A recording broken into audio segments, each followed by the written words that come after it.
It has been 31 years since the beloved and legendary Freddie Mercury died from complications due to AIDS.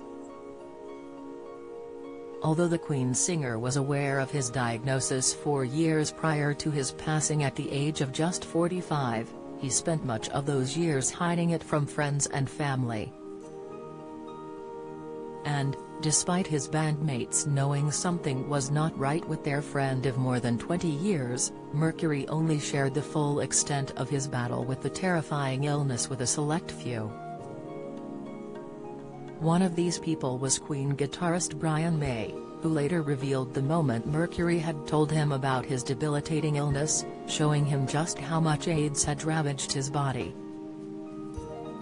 At the time, a great deal of stigma surrounded AIDS, and while Mercury learned that he had contracted it shortly after Easter of 1987, he strove to keep it hidden, fearful that it might mark the death of his career. The perception of AIDS has come a long way since. In the year of Mercury's death, a third of Americans surveyed believed that one could contract the virus through sitting on a public toilet. AIDS, which has killed some 32 million people around the world, was at that time a death sentence, as even though Mercury had the means to afford the best and newest drugs money could buy, it could not cure it. Just 5 years after his death, new drugs were discovered, meaning that an AIDS diagnosis no longer equaled death. In order to hide his illness, Mercury cut back on tours, particularly to America, where HIV testing was mandatory.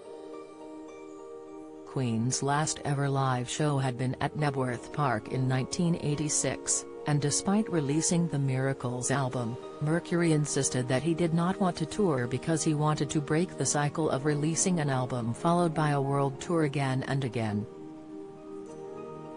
In an interview following his death, May admitted Mercury had, to some extent, succeeded in his plan of hiding the truth of his illness. He said, "We didn't know actually what was wrong for a very long time. We never talked about it, and it was a sort of unwritten law that we didn't because Freddie didn't want to."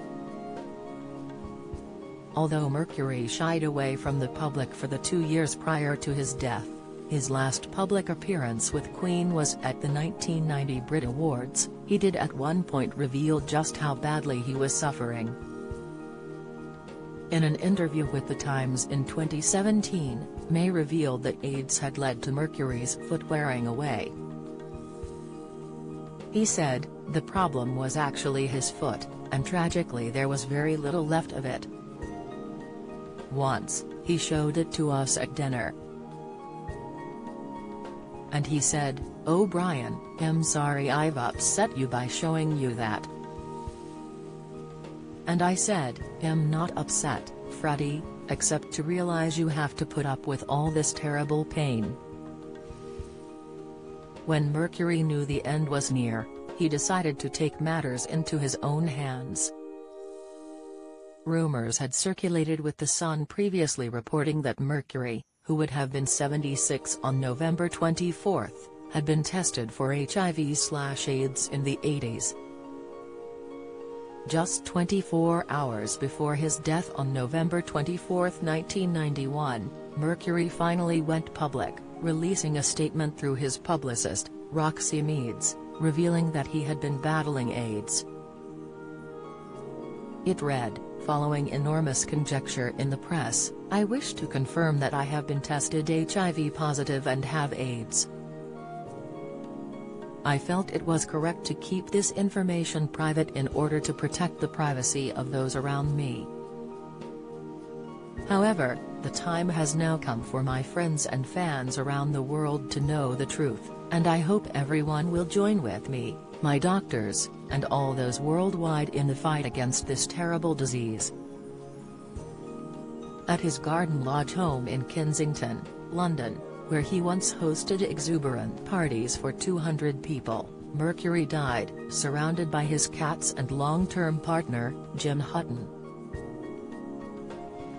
The Queen members, May and drummer Roger Taylor, have since set up the Mercury Phoenix Trust, which seeks to fight the HIV/AIDS crisis worldwide and has so far provided £17 million to more than 1,500 projects in almost 60 countries.